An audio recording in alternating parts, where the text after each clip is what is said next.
All poets are readers, तो poet का reader से ऑल वाला रिलेशन है, ये बन गया diagram.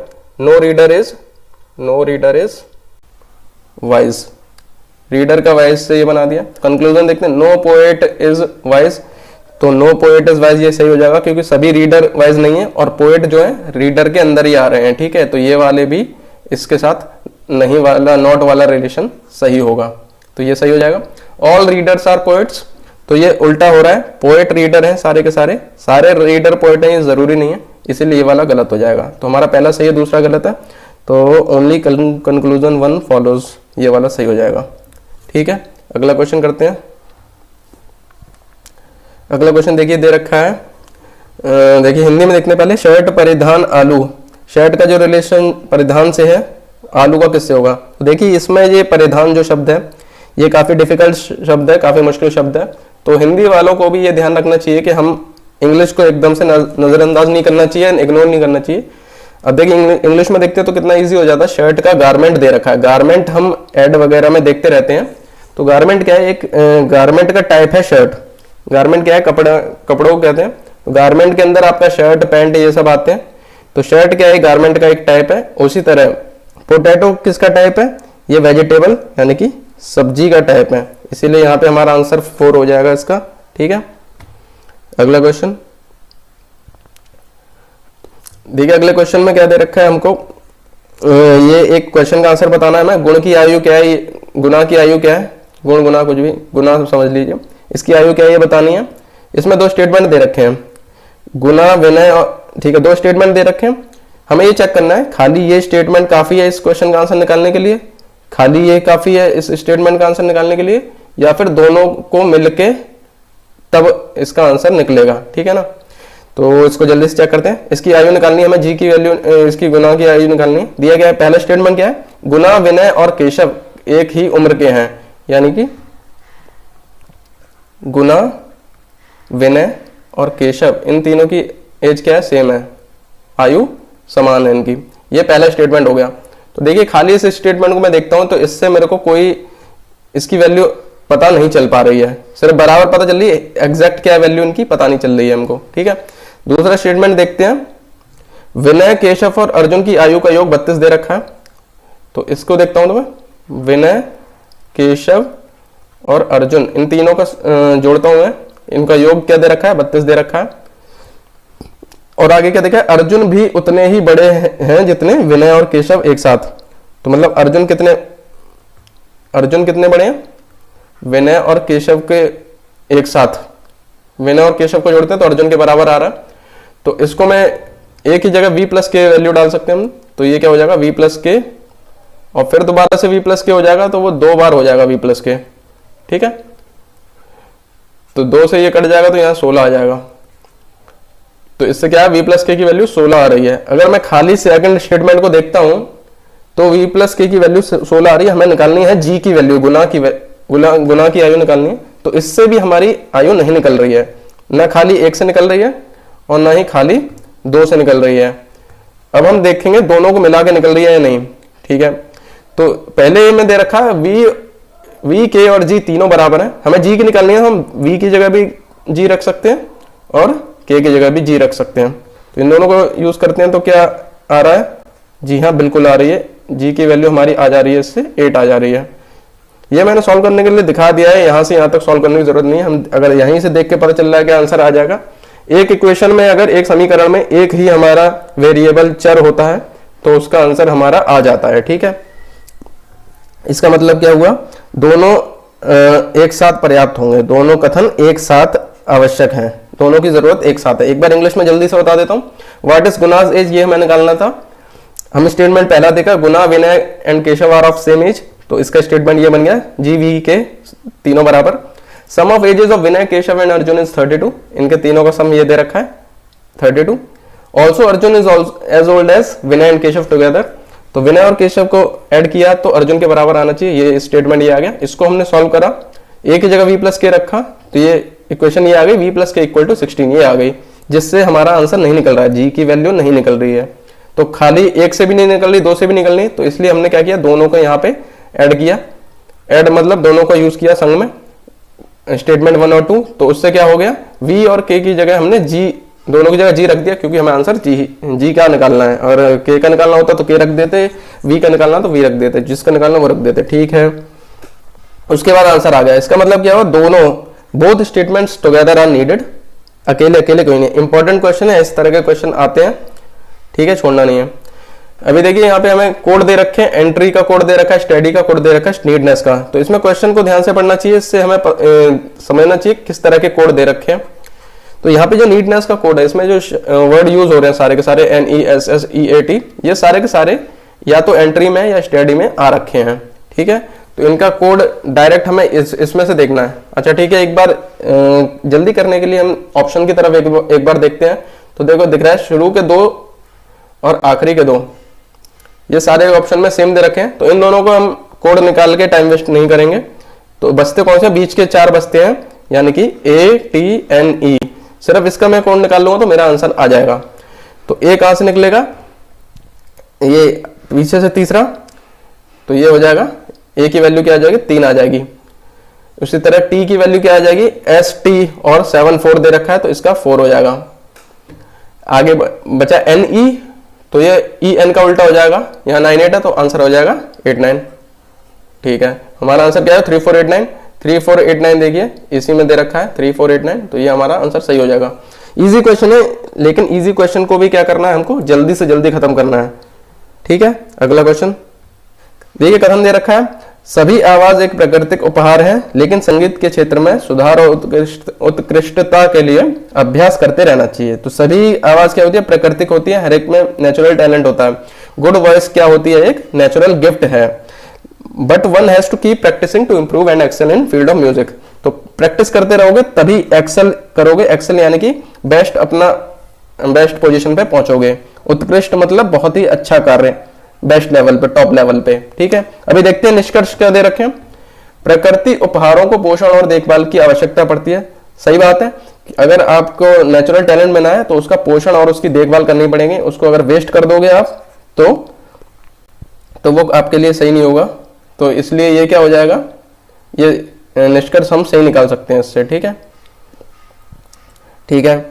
Natural gifts need nurturing and care. तो नेचुरल गिफ्ट जो होता है उसको नर्चर करना पड़ेगा, उसको उसकी केयर करनी ही पड़ेगी हमको। अगला क्या दे रखा है, by continuous practice one can get natural gift. खाली प्रैक्टिस करने से हम नेचुरल गिफ्ट नहीं ले सकते। नेचुरल तो अपने आप, उसका नाम ही नेचुरल है, तो वो अपने आप ही आना है, इसलिए ये वाला स्टेटमेंट गलत हो जाएगा। हिंदी में देखते हैं, निरंतर अभ्यास से कोई भी प्राकृतिक उपहार प्राप्त किया जा सकता है। तो किसी में जो नेचुरल टैलेंट होता है वो कोई प्रैक्टिस से नहीं आ सकता, प्रैक्टिस से उसे आप बेहतर कर सकते हैं, लेकिन जो नेचुरल गिफ्ट है वो तो नेचुरल ही है, उसका नाम ही प्राकृतिक है, तो वो प्रकृति देगी, आप नहीं उसे बनाएंगे, ठीक है। तो इसका हमारा क्या हो गया आंसर, पहला सही दूसरा गलत, तो सिर्फ केवल निष्कर्ष एक अनुसरण कर रहा है, तो ये। तो इस तरह के क्वेश्चन में आप पूरा श्योर हो गए जब, तभी इसका आंसर लगाना है, ऐसे ही नहीं। अगर दिल कर रहा है आपका कि ये सही होगा तो ऐसे नहीं करना है, क्योंकि इसमें लॉजिक बहुत रेयर होता है और उनका एग्जाम का अपना पॉइंट ऑफ व्यू माना जाता है, उनका क्या लॉजिक लग रहा है वो इंपॉर्टेंट है, ठीक है। अगला क्वेश्चन देखते हैं। इसमें हमें ये इंग्लिश वर्ड दे रखे हैं, इसमें सबसे पहले कौन सा आएगा वो देखना है। तो इजी क्वेश्चन होता है, जल्दी से जल्दी करने की कोशिश करेंगे। ACC दे रखा है 2 में, इसमें T और H है, तो ये दोनों तो वैसे कट गए। CC के बाद यहाँ पे U आ रहा है, यहाँ O आ रहा है, तो O पहले आ जाता है, इसीलिए ये कौन सा इंग्लिश अल्फाबेट की डिक्शनरी में सबसे पहले आएगा ये हमको बताना है, ठीक है। इजी क्वेश्चन है, जल्दी से जल्दी करने की कोशिश करना है, टाइम वेस्ट कम से कम करना है इनमें। तो यहाँ पे 6 दोस्त दे रखे हैं, उनके नाम दे रखे हैं। तो उनके नाम क्या क्या दे रखे हैं मैं लिख लेता हूँ यहाँ पे। अनिल को मैं A से रिप्रेजेंट, अनिल, भरत, राम, दिलीप, कराथी और विजय, ठीक है। ये क्या एक दूसरे के सामने एक घेरे में बैठे हैं, ठीक है। घेरे मतलब सर्कल में बैठे हैं, किस में बैठे हैं, सर्कल में बैठे हैं। तो क्या है फिर आगे क्या है, अनिल दिलीप घेरे में बैठे हैं, हाँ ठीक है। यहाँ शुरू था, अनिल दिलीप और भारत के बीच में बैठा है। तो अनिल कहाँ बैठा है, दिलीप और भरत के बीच में।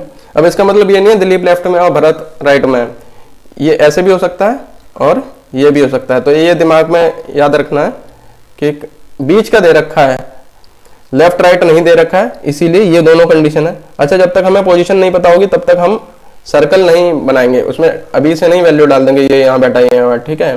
अभी बीच का दे रखा है इसीलिए पोजीशन हमें नहीं पता है, तब तक हम क्या करेंगे, इसको होल्ड पे रखेंगे। इंग्लिश में पढ़ लेते हैं एक बार, क्या लिखा है, Anil is between Dilip and Bharat, तो वही हमने ये बना दिया, अनिल क्या है, दिलीप भरत के बीच में है। ठीक है, अगला क्या दे रखा है, विजय जो है वो कहाँ है, राम और कराथी के बीच में है, तो ये सेम सिमिलर है, विजय जो है राम और कराथी के बीच में है। तो इसको भी मैं दोनों केस इसके लिख लेते हैं। तो कराथी इधर भी हो सकता है और इधर भी हो सकता है, ये दोनों केस हमारे सही होंगे। ठीक है, अगला स्टेटमेंट देखते हैं जल्दी से, यहाँ भी देख लेंगे, इंग्लिश में पढ़ दे रहा हूँ, विजय इज बिटवीन राम एंड कराथी, यही मैंने वहां पे लिखा है। ठीक है, राम है भारत के बाईं ओर तीसरा, तो ये समझिए एक बार, अगर कोई किसी के तीसरा बाईं ओर है तो वो क्या होगा, अगर ये मान लो मैं ए तीसरा है बाईं ओर और यहां लिख दो, तो ये क्या है, 1 2 3 4, तो ये चौथा हो जाता है। ठीक है, 3 छोड़ के नहीं लिखना है, ये गलत हो जाएगा। बी अगर ए के तीसरा बाईं ओर है तो ये लिखना है, इसको इसमें गलती कर देते हैं लोग, बीच में 3 डैश छोड़ देते हैं, तो ये क्या है, तीसरा। इसका एग्जांपल अगर आपको देना है तो अगर किसी की रैंक क्लास में 3rd आई है तो उसको 1 2 3 ऐसे लिखेंगे, ना कि यहाँ 3 छोड़ने के बाद इसको लिखेंगे। ठीक है, तो वो चौथी रैंक हो जाएगी। ठीक है, उसी तरह हमारे क्वेश्चन क्या देखा है, राम है भारत के बाईं ओर तीसरा, तो बाईं ओर कौन है, राम है, कहां पे, भारत के बाईं ओर तीसरा, तो भारत के तीसरा 1 2 3। ठीक है, तो इसको मैं इससे जोड़ता हूं, तो राम हमें राम का इधर दे रखा है, 2 बनने हैं, एक ये भी हो सकता है, ये भी हो सकता है, तो यहां पे अगर इसको मैं ऐसे बनाता हूं तो ये देखो सही बन रहा है, राम है भारत की बाईं ओर तीसरा।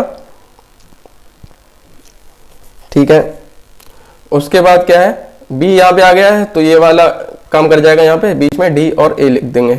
ठीक है, आप किसी में भी इसमें भी यूज कर सकते हैं, दोनों सही होते हैं, क्योंकि ये सर्कल है तो लेफ्ट राइट का इतना कोई चक्कर नहीं है इसमें। ठीक है, तो ये हो गया अपना, तो हमें सबकी पोजीशन पता चल गई है, डी है, ये वाला डी है, ये ए है। ठीक है, तो अभी हम सर्कल बना लेंगे,